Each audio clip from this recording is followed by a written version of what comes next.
Long-term food storage presents multiple challenges, whether it's the preservation method or the nutritional loss. Today, let's chat about the challenges that we face with our long-term food storage. Hello, everyone, and welcome to SuttonsDaze. If you're new here, my name is Lisa. We're all about pantry preparedness, and people run into various problems with long-term food storage. And I'm going to bring up my top 10 suggestions for things that you can keep an eye out for and ways to combat them. Let's get started. I think the number one challenge is spoilage. We're all paranoid about spoilage because we've worked hard, we've spent the money, right? And so we don't want anything that we have preserved to spoil. That makes sense. That's not why we're doing this, right? We want to have that money in the bank as far as our pantry goes. So proper storage conditions are super important to prevent spoilage. Factors like temperature and humidity and exposure to air and to light will all impact your food storage. A lot of times that's why we suggest things like Mylar bags for dry goods and making sure to have blackout curtains if there's windows in your pantry. All of those things are very important. If you have a very humid basement, then it might not be the best place to put your canned goods, but there are ways around all of it. And so it's looking for ways to reduce that humidity, block that light, do all the things that you need to do. So spoilage is something to be really on top of and to consider for when you are putting things in your pantry. Number two is nutritional loss. And I see so many different comments on how much nutrition are we losing if we do this and we do that. Specific to canning, different studies have proven that there is hardly any nutrition loss. The one thing that you do lose by pressure canning is vitamin B and vitamin C because the heat does reduce those drastically. Freeze-dried foods, there's like no nutritional loss at all. And with dehydrated, there is a little bit also, but it's not all horrible and there are ways to work around it.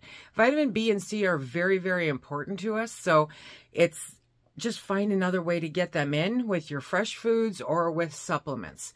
But other than that, it's all nutritional as long as you have preserved it properly. When canned goods, I get a lot of question with the canned goods. How long will this last on my shelf? It will last 10 years easily, okay? It really depends on the temperature. It really depends on the humidity. It really depends on whether or not you have properly preserved it. Those are the key factors. If you did not properly preserve it, then I wouldn't risk eating it even if you canned it yesterday. Pests are a huge concern no matter where you are. So there's mice and there's insects and there's all kinds of different things that can get in and hamper the effectiveness of your pantry. I am constantly on the lookout, super paranoid about a critter getting in here. I'm not so much concerned with bugs, but you do have to be concerned because if you don't take precautions, they will just show up. They're magic that way. However, if you take a look and make sure that everything is in airtight, sealed containers that cannot be accessed, then you really shouldn't have too much of a problem. Location does play into that, and we'll talk about that in one of the further points. But insects, pests, proper sealing and storage are essential, and they're necessary to keep pests at bay. Some things folks don't think about, okay, is the space requirements for a pantry. Does everyone need an entire extra bedroom or a full basement in order to have a pantry? No, not even for long-term food storage, you don't. What you need to do is have a system so that you know where everything is. It's nice, I'm not going to lie, it's nice to be able to have the space to have a whole room devoted to my food storage, whether it's long-term, short-term, or working pantry. However, we don't have a basement, and that was always a big fear of mine is we don't have a basement. What am I going to do? Well, I'm going to find space to put it. I'm going to make space to put it. And I have a few different videos where we offer different suggestions, a little odd, a little creative thinking, but depending on where you're at, there's always some kind of space that you can use for food storage. Probably not the same amount that I could have here, and I don't have the same amount as somebody who's got a full basement. But you have enough space for creative storage of your long-term food, as long as you are considering all of the factors like light, heat, humidity, that kind of thing. I'm not going to lie, okay? The cost investment for long-term food storage can really start to rack up. However, it's not something that you tackle all at one time. It is something that you slowly progress through. And as you build your pantry, you will see that you're actually saving money because you can take the extra money for the stuff that you're well stocked up on and dedicate that to another part of your pantry so that your grocery budget doesn't necessarily need to change. It just gets reallocated to different things to let you continue to build your pantry. When you're first starting out, it can be intimidating because some of these things cost some money. Your average pressure canner is going to cost you about $125, $150 here in the US. And your average dehydrator is going to cost you right around the same. And then if you're into freeze drying, that's going to cost you a lot more, okay? But the equipment can be gathered slowly and can build up. And it's a one-time investment that then allows you to go for decades, literally decades. I've had my dehydrator for well over a decade, and I beat that thing up on a regular basis. My canners, I buy used. I buy most of my canners used, and I have beat them up for a very long time. And they're in such good condition, I was able to gift them to a couple people who wanted to start out canning. So being able to put a little bit aside and invest in the good quality equipment, which may seem daunting. And I get that. To some people, $150 is like $1 million. And I understand that. But there are ways to find them used. There are ways to go in on them with a friend. And there are ways to save up to get them. It's doable and it can happen. And then once you get there, you've got that equipment for a very long time, which will allow you to save a whole bunch of money moving forward. But that is something that you do need to factor into the cost when you're just getting started. I understand that it can be difficult. However, it's also well worth it and will more than pay for itself moving forward. You know, I say this all the time, but rotation and inventory management, it's not a set it and forget it. I know that this probably doesn't look any different to you guys, but I literally spent an hour going through this, rearranging, checking my lids, doing some dusting, doing some recounting, adding, subtracting, all the fun stuff that goes along with pantry management. You need to be able to get in there and use it. You can't just put it on a shelf and say, okay, it's good for 10 years. I'll see you in 10 years. It doesn't work like that. You really do need to rotate through it to make sure that you are using the best quality in as efficient a time as you can. Okay. I know that there's a lot of people that are like, I did not just spend all that money on chicken to eat it next month. It's going to be the same amount of money regardless of when you eat it.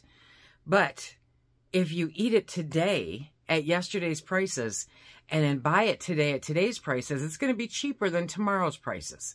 So no matter what, you're always going to be saving money, and it's worth the time and the investment to put it up, especially when you factor in different things. Like here, we lose power all the time. It's a regular thing.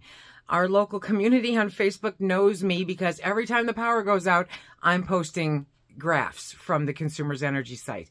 I'm like, okay, we're out of power again. Here we go. You know, it's just one of those things that happens. And so having the stuff shelf stable, which for me was huge, having that shelf stable means I don't have to worry about losing it in the freezers.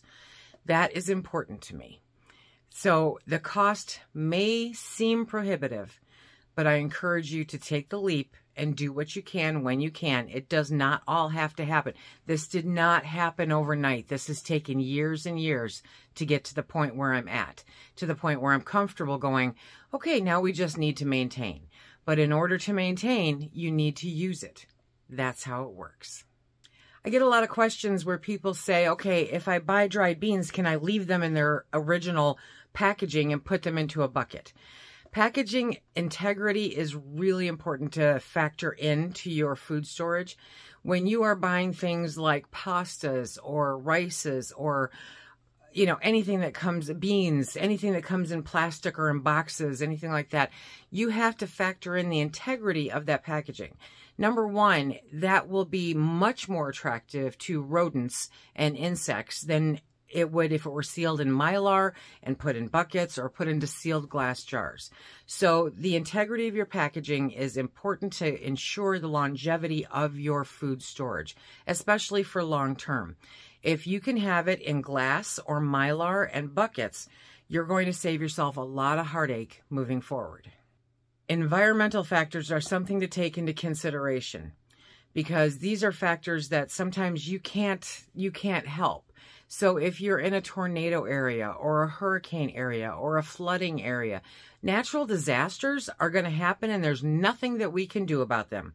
And so having a contingency plan on what you can do to make sure that your food stores stay safe and stay usable is something to take into consideration when you are doing your pantry. And that doesn't matter if you've been doing it for years or if you're just starting out. Take into consideration the environmental situations that you're going to be in your area. Earthquakes, tornadoes, hurricanes, floods, you name it, snowstorms, okay? Or the power goes out, something like that. You need to know what your contingency plan is to make sure that all of your hard work has stayed safe. For us, we do have heat by way of propane. However, our main heating source here is wood. So if for any reason something were to happen where we could not keep the wood stove going, we know that the propane and the thermostat will kick on at a certain point to keep the house at an even keel. I do have it set super low, but you know, it's the right temperature so that nothing in here loses its integrity if anything like that should happen. If you're in a flood zone, then you know that everything has to be up off the ground. If you're in a hurricane area, there are factors that you have to consider. If you're in a tornado area, there are different factors that you have to consider. I'm not knowledgeable about all of them because I'm here, okay? But if you know what you have to deal with freaky weather-wise, and if the electricity goes out, that's a big one for me, is know what your contingency plan is when the power goes out. Then you'll be safe and you'll be good and you will have that insurance of having good, healthy food available for you in an emergency situation. Taste and texture changes. There are some factors with food storage where taste and texture does become an issue. Especially with canning, we get quite a few people that don't care for the texture of canned ground beef, or think that chicken breast is too dry or pork loin is too dry if you can it. And other people are like, I don't know what you're talking about. I'm guilty of being one of the other people. However, you do have to factor that in when you are putting food up.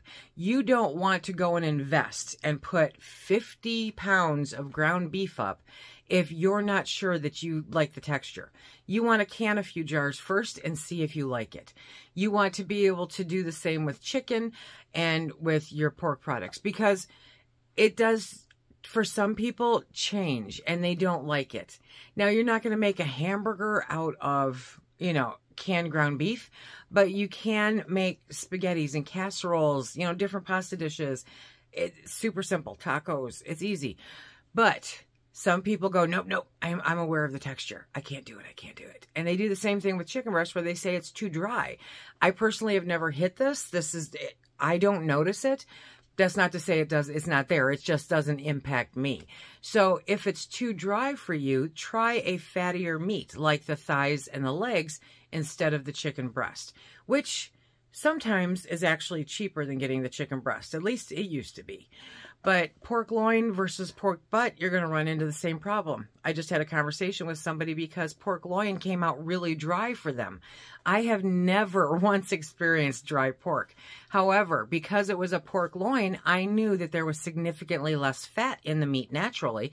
And so a lot of people could consider it to be dry. Think about these things when you're doing it. Don't can up a whole bunch at one time. Can up a couple of jars and make sure that it's something that you and yours like. Learn how to use it in the different applications that it's for. I don't know anybody that doesn't eat casseroles at some point during their week or their month. And so that's when this comes in handy, or soups or stews or any number of things. So taste and texture is going to play a factor in that. Addressing these challenges for your pantry can help careful, you know, addressing these challenges with your pantry preparedness with some careful planning, proper storage techniques, and periodic inspection and rotation of your stored items will help you stay on top of it, will help make sure that what you have is something that you will actually use. If you're not going to use it, you're wasting time, you're wasting energy, and you're wasting a heck of a lot of money nowadays. Paying attention to just these simple 10 factors will help you be more successful in your pantry preparedness. If you want to check out more about different ways that you can store food in different locations, check out this video right here. And until next time, everybody, be safe.